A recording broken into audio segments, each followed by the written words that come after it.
Hi hello, ನಾನು ನಿಮ್ಮ ಗೀತಾ ಸಂತೋಷ್. ಸಿರಿ ಸಂಭ್ರಮ ಚಾನಲ್ಗೆ ನಿಮ್ಮೆಲ್ರಿಗೂ ಸ್ವಾಗತ. ನಾನಿವತ್ತಿನ ರೆಸಿಪಿಯಲ್ಲಿ ತುಂಬಾ ಸಿಂಪಲ್ಲಾಗಿ ಫಿಶ್ ತವಾ ಫ್ರೈ ಹೇಗೆ ಮಾಡೋದು ಅಂತ ತೋರಿಸ್ತಾ ಇದ್ದೀನಿ.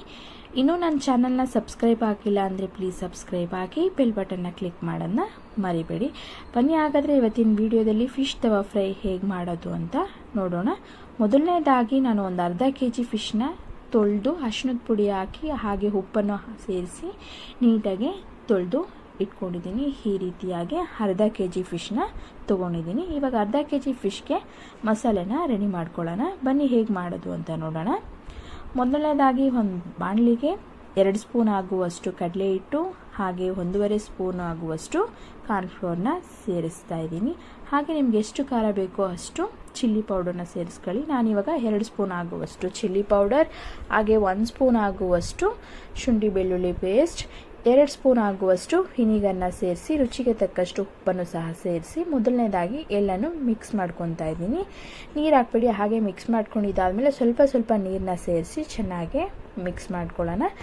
ನೆಕ್ಸ್ಟು ನಾನು ಒಂದು 2 ಸ್ಪೂನ್ ಆಗುವಷ್ಟು ಟೇಸ್ಟಿಗಷ್ಟೇ ಫಿಶ್ ಕಬಾಬ್ ಪೌಡ್ರನ್ನ ಸೇರಿಸಿ ಸ್ವಲ್ಪ ನೀರು ಹಾಕ್ಕೊಂಡು ಈ ರೀತಿಯಾಗಿ ಗಂಟಿಲ್ಬಾರ್ದು ಆ ರೀತಿಯಾಗಿ ಎಲ್ಲನೂ ಮಿಕ್ಸ್ ಮಾಡ್ಕೊತಾ ಇದ್ದೀನಿ. ತುಂಬಾ ಸಿಂಪಲ್ಲಾಗಿ ಫಿಶ್ ತವಾ ಫ್ರೈ ಮಾಡ್ಕೊಬೋದು. ನೋಡಿ, ಈ ರೀತಿಯಾಗಿ ನಾನು ಎಲ್ಲನೂ ಮಿಕ್ಸ್ ಮಾಡ್ಕೊಂಡಿದ್ದೀನಿ. ಈಗ ತೊಳೆದಿಟ್ಕೊಂಡಿರುವಂಥ ಫಿಶ್ನ ಒಂದೊಂದಾಗಿ ಸೇರಿಸಿ ನಿಧಾನವಾಗಿ ಎಲ್ಲನೂ ಮಿಕ್ಸ್ ಮಾಡ್ಕೊಳ್ಳೋಣ. ಮುಳ್ಳಿರುತ್ತೆ ನೋಡಿ, ನಿಧಾನವಾಗಿ ಎಲ್ಲನೂ ಮಸಾಲೆ ನೀಟಾಗಿ ಮಿಕ್ಸ್ ಆಗಬೇಕು. ಅಲ್ಲಿವರೆಗೂ ಚೆನ್ನಾಗಿ ಮಿಕ್ಸ್ ಮಾಡ್ಕೊಳ್ಳೋಣ. ಉಪ್ಪು ಖಾರ ಎಲ್ಲ ಚೆನ್ನಾಗಿ ಹಿಡಿಬೇಕು. ಅದರಿಂದ ಬೇಗನೆ ಕಲಸಿ ಇಡಬೇಕು. ಒಂದು ಹಾಫ್ ಆನ್ ಅವರ್ ಇಲ್ಲ 1 ಅವರ್ ಮುಂಚಿತವಾಗ್ಲೇ ನಾನು ನೀಟಾಗಿ ಕಲಸಿಟ್ಕೊತಾ ಇದ್ದೀನಿ. ನೋಡಿ, ಈ ರೀತಿಯಾಗಿ ಕಲಸಿಟ್ಕೊಂಡಿದ್ದಾದಮೇಲೆ ಒಂದು ಪ್ಲೇಟ್ನ ಮುಚ್ಚಿ ಹಾಫ್ ಆನ್ ಅವರ್ ಇಲ್ಲ 3/4 ಅವರು ಫ್ರೀಝರಲ್ಲಿ ಇಡ್ತಾ ಇದ್ದೀನಿ. ನೆಕ್ಸ್ಟು ಹಾಫ್ ಆನ್ ಅವರ್ ಅಥವಾ 1 ಅವರ್ ಆದಮೇಲೆ ನಾನು ಒಂದು ತವನ ಬಿಸಿಗೆ ಇಟ್ಕೊಂಡು ಒಂದು 2-3 ಸ್ಪೂನ್ ಆಗುವಷ್ಟು ಆಯಿಲ್ನ ಸೇರಿಸ್ತಾ ಇದ್ದೀನಿ. ಫಿಶ್ ತವಾ ಫ್ರೈ ಮಾಡೋದಕ್ಕೆ 2 ಇಲ್ಲ 3 ಸ್ಪೂನ್ ಆಗುವಷ್ಟು ಆಯಿಲ್ನ ಸೇರಿಸಿ ಆಯಿಲು ಚೆನ್ನಾಗಿ ಕಾದಿದ್ದಾದಮೇಲೆ ಒಂದೊಂದೇ ಫಿಶ್ನ ಸೇರಿಸೋಣ. ತವಾದ ಮೇಲೆ ನಿಧಾನಕ್ಕೆ ಸೇರಿಸಿ ಸುತ್ತಲೂ ಎಣ್ಣೆನ 1 ಸ್ಪೂನ್ ಆಗುವಷ್ಟು ಸೇರಿಸಿ ಲೋ ಫ್ಲೇಮ್ ಇಟ್ಕೊಂಡು ನಿಧಾನವಾಗಿ ಬೇಯಿಸ್ಕೊಳ್ಳೋಣ. ಇದೊಂದು 10 ನಿಮಿಷ ಆದರೆ ಸಾಕು. ಫಿಶ್ಶು ಬೇಗನೆ ಬೆಂದೋಗ್ಬಿಡುತ್ತೆ. ಜಾಸ್ತಿ ಬೇಯಿಸೋ ಅವಶ್ಯಕತೆ ಇರಲ್ಲ. ಲೋ ಫ್ಲೇಮ್ ಇಟ್ಕೊಂಡು ನಿಧಾನವಾಗಿ ನೋಡಿ ಈ ರೀತಿಯಾಗಿ ನಿಧಾನವಾಗಿ ತಿರುಗಿಸ್ಕೊಳ್ಳಿ. ಹೈ ಫ್ಲೇಮ್ ಇಟ್ಕೊಳ್ಳೋದಕ್ಕೆ ಹೋಗಬೇಡಿ, ಎಲ್ಲನೂ ಸಿಗಿದೋಗ್ಬಿಡುತ್ತೆ ಮತ್ತು ಒಳಗಡೆ ಬೆಂದಿರಲ್ಲ. ಲೋ ಫ್ಲೇಮ್ ಇಟ್ಕೊಂಡು ನಿಧಾನವಾಗಿ ಸ್ವಲ್ಪ ಮಧ್ಯದಲ್ಲಿ ಎಣ್ಣೆ ಹಾಕ್ಕೊಂಡು ನಿಧಾನವಾಗಿ ಈ ರೀತಿಯಾಗಿ ಬೇಯಿಸ್ಕೊಳ್ಳಿ. ಸೂಪರಾಗಿ ಫಿಶ್ ತವಾ ಫ್ರೈ ರೆಡಿ ಆಗುತ್ತೆ. ಮಧ್ಯದಲ್ಲಿ ಸ್ವಲ್ಪ ಆಯಿಲ್ನ ಸೇರಿಸ್ತಾ ಇರಿ.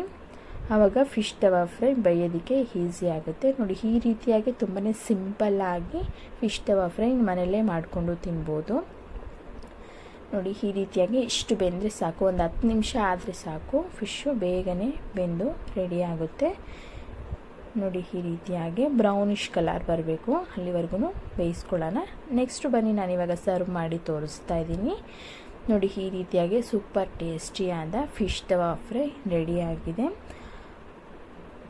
ತುಂಬಾ ಬಿಸಿಯಾಗಿ ತಿನ್ನೋದಕ್ಕೆ ಫಿಶ್ ತವಾ ಫ್ರೈ ರೆಡಿಯಾಗಿದೆ.